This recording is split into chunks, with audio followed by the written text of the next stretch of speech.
Hello mga kalutong bahay, magluto tayo ngayon ng ginataang utan Bisaya.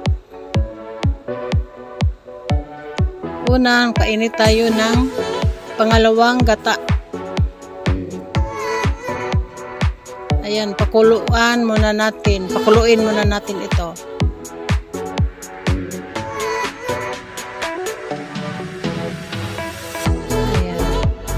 Kung hindi ka pa nakasubscribe sa aking channel, i-subscribe naman at hit yung notification bell para updated kayo sa aking mga video. Ayan, kumulo na. Iuna natin ang gabi at saka yung luya. Gabi at luya. Ayan, lagyan natin ng tanglad, pang pabango sa ating utan.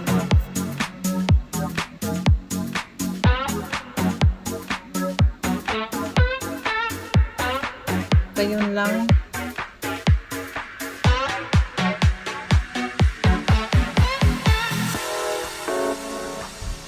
Lagay na natin ang kalabasa.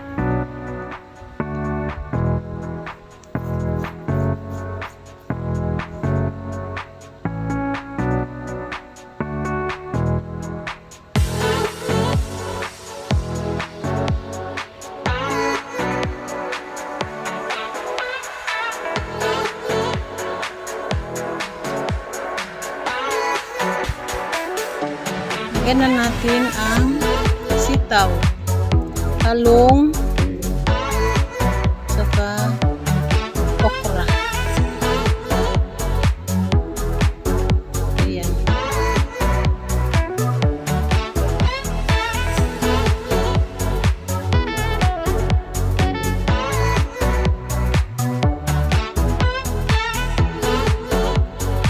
Lagay tayo ng cubes, sibuyas na pula,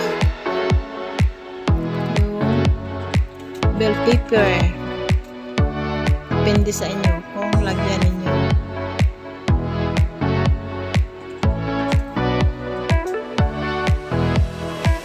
Ayan, ang ating sahog ay dried na bisugo, katambak na bisugo, katambak na isda.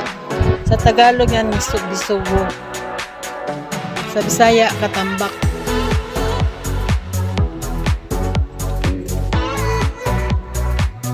Ayan, shout out mga kalutong bahay.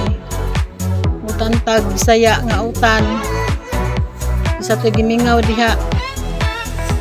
Dahil utan, tagaan ta mo utan nga ginataan.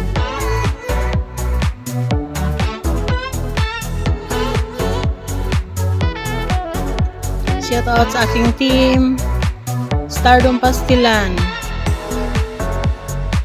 Ayan, kunin natin yung isda para hindi madurog, kasi baka mabukog ta,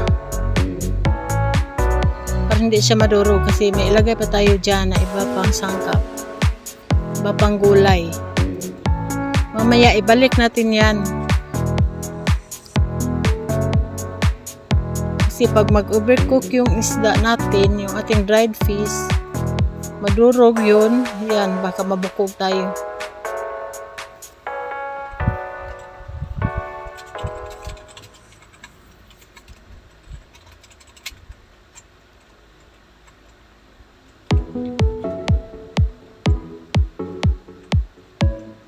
Lagyan ko pala yun ng brown black pepper.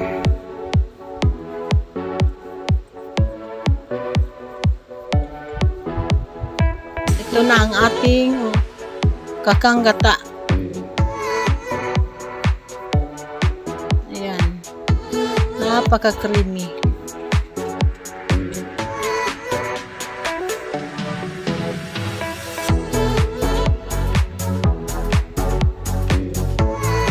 Ayan, takpan lang muna natin ito.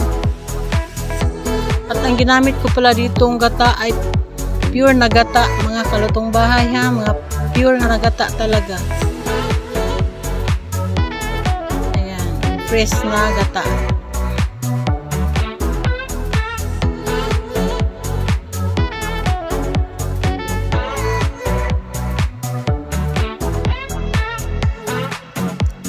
Ayan, nilagyan ko ng saluyot.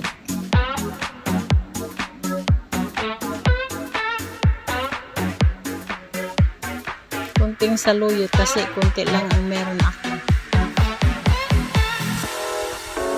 Alugbati.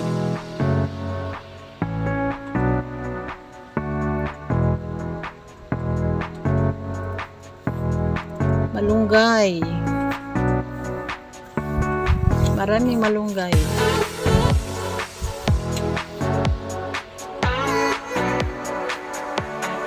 Ng kamatis. Yung bell pepper, yung kanina, kalahati kanina.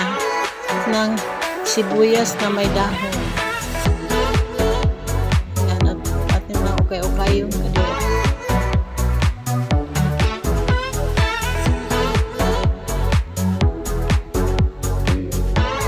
Napakasarap ng utan na ginataan.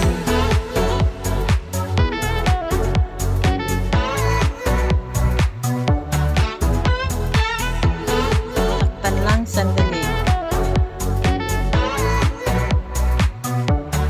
Hindi ko na lang tinuloy kasi dali lang naman yan lutuin.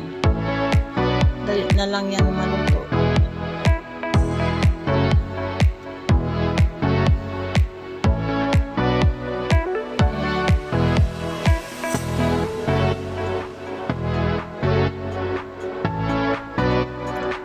Ayan, at ibinalik ko na yung ating dried fish. Dandahan lang para hindi siya madurog. Ayan, kunting kulo na lang yan. Kunting kulo. At akin na yung hayuin. Sandali na lang.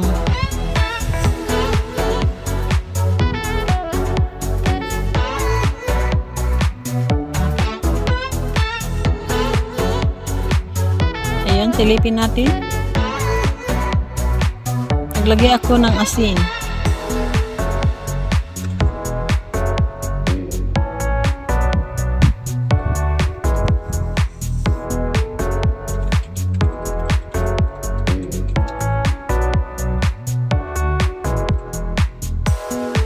Ayan ang yung niyog na pinigaan ko. Tikman na natin ito.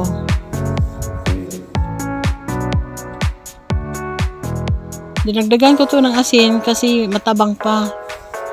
Kasi yung dried fish na nilagay ko ay hindi maalat. O ayan, dinagdagan ko ng asin. Kunting asin.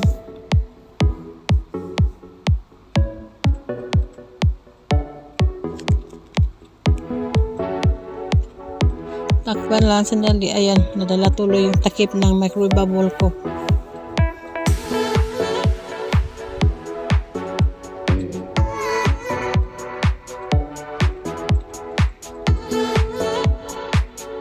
Ayan. Silip ulit. Ayan, tikman ko na ulit. Ayan, at okay na. Luto na ating utan.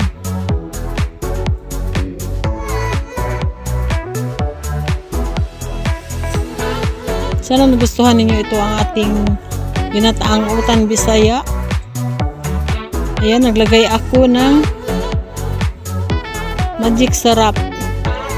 1/2 ng magic sarap kasi tira yun. Niluto ko.